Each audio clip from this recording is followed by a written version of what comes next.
Alright, so a bit of a different session today. I didn't make it to the gym this morning because I've got a bit of a cough. Been nursing a cold for a few days, and it just got to a little bit of a level this morning where I was like, I need to kill this thing. So I rested. But got to go to the physio. So I thought, let's do a video on the way there and back. It's next door to the gym, so it's pretty much the same thing, right? So anyway, this morning I got a email from a customer. I think we sent out a promotional email about Navexa this morning, and I'm assuming that prompted their response, but it was really good. They sent me quite a long email, bunch of paragraphs on their feedback around Navexa, and particularly something they were a little bit disappointed about. And the thing is, the main thing they were disappointed was our price increase, which we did at the start of the year. I think like February, March was when it kicked in. And they were a smaller investor with just a few trades a year, and felt that the price increase was felt it was too much, basically. And I really sympathize with their position, because when outside of the business, when you're just a consumer of Navexa, you take a look at what we do and the pricing, and you may well think this should be way cheaper than it is. They're just money hungry or greedy, or like whatever it is assumption you come up with. But what I explained to them was, and I didn't know this either when I first started, was that running a portfolio tracker is extremely expensive. And that is why I'm pretty sure there's not a lot of competition in this space. Because when I first started, I was like, well, you just code a tracker, and you have your price feeds and blah, blah, blah, it's all good. What I didn't realize was how expensive the price feeds are. So just for the ASX, for example, the ASX charges $23,000 a year for a delayed data license. So that's the license so you can use delayed data in your product. Now that doesn't even get you the data. That just pays a license to say you're allowed to use it. So then I had to source the data from somewhere, and I found another provider, and that costs about another, $20,000 or so a year for official data. So already straight off the bat in the early days, I was faced with spending like 40 something grand just to get one exchange of data. And never mind getting US markets, Australian managed funds, all the European markets, all the dividends, all the corporate actions, all of that stuff. It comes at a massive cost. And that was a cost I didn't really anticipate at the start, but I swallowed that. For the first couple of years, I basically paid for that out of my own money.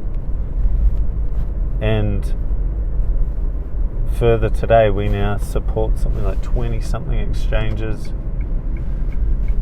So just the data alone, it's that cough I was telling you about. Just the data alone, it's extremely expensive. And then on top of that, there's so many different use cases and permutations of trades and corporate actions and mergers and demergers and acquisitions and splits and all this stuff. The support burden of running Navexa is quite high. So a portfolio tracker, again, back in the early days, I'm like, you build a tracker, people add trades, off you go. But over the years, I've had to become quite an expert on taxes in Australia. I've had to become an expert on performance calculation methodologies, which is quite intense maths once you start looking into it. And every day I'm fielding questions from people about, I've added this thing in, I don't understand the numbers, or how do I add this type of situation, or how do I add this thing? And that takes up a lot of time, and it's not something you can just hire like a low income or low skilled worker to do.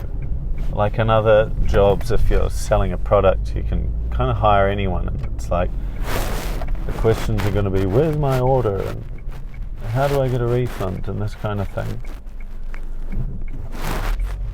Cars, mate.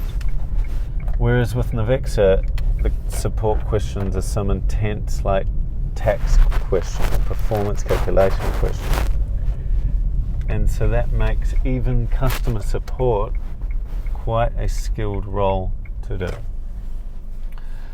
So let me get in the physio, get my back dominated, and then I'll be back.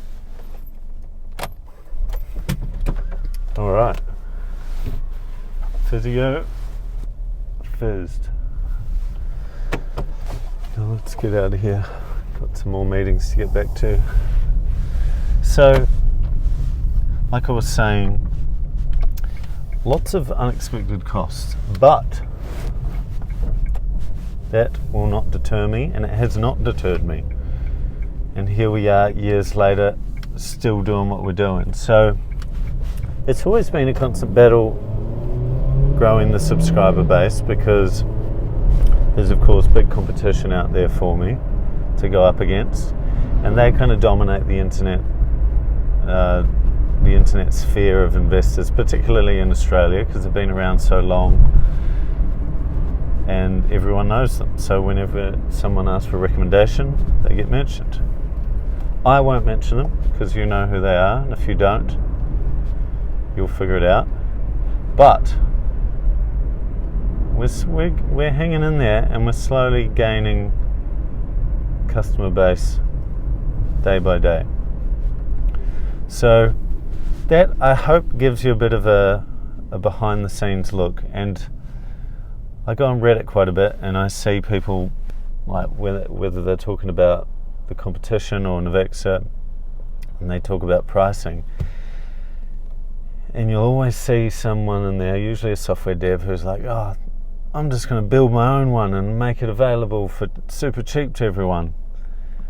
And I just read that and smile, because I'm like, oh yes, I was that person once upon a time, and here I am.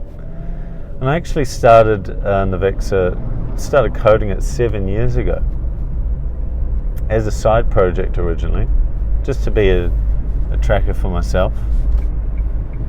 And so I've been working on it a long time. And so when I see people come up saying they're going to build their own one, I'm like, if only you knew what it would take. And that's why I think none of those people actually do it. I'm sure plenty of people start. I reckon it'd be one of the most started IT projects amongst software developers interested in investing. Because it's a cool project. People are like, I'm going to code a tracker, and it's like helps you deeply understand performance tracking. And it's a fun project to do. But usually the people coding it aren't advanced investors, so they've just done a few trades and assume that's what everyone has. I just bought some stuff and I'm sitting on it. And they haven't had any mergers or exciting corporate actions or anything like that happen. And I'm basically just telling you what happened to me. And I went on Reddit and was like, I've built this free tracker, please give it a go and give me some feedback. And then straight away it got torn apart. People were saying, it doesn't handle corporate actions. And this was way back when, and I was like, you mean dividends? It handles dividends. And then as I looked into it, I'm like, you mean splits and consolidations and return of capital and special cash dividends and all this stuff, mergers, demergers, acquisitions, all this stuff that you have no idea about. And that's when it becomes less exciting to build it, because you're like, I don't even have any of these things, and now I'm handling mergers. I don't even have a merger. So now you're just coding features that purely only help other people. And that's where I think most people drop off. Whereas for me, I was like, oh, this is exciting. I can make stuff that really helps other people with these complex scenarios. And so here we are, and then the tax reporting side of things, really overwhelming at the start. And now I love taxes, or capital gains tax in particular, because there's so many different strategies you can use to minimize it, which people don't know about, and building the software that just like calculates it in a second rather than just painstakingly doing it on a spreadsheet. It's really satisfying to have that stuff and to provide it to people. So with all of the complexity, all the support requirements, the data feed requirements, and that isn't even touching on what it takes to build it. Like, devs are expensive. Like a good senior dev's in the high 100,000s a year, talking like 150 to 200k. So think of how many subscriptions I got to sell just to pay for one dev. Say a dev is 150. I got to get like a good 1,200, 1,500 customers to pay for that one dev. And that doesn't sound like a lot. You're like, oh, there's lots of investors out there, you get 1,500. But it's not as easy as you think. The whole marketing side of the business then comes into play, which I haven't even touched on. So I hope that gives you a bit of insight. Oh, open the garage. I hope that gives you a bit of insight into what it takes. And I hope you're having a great day. And on that note, get after it.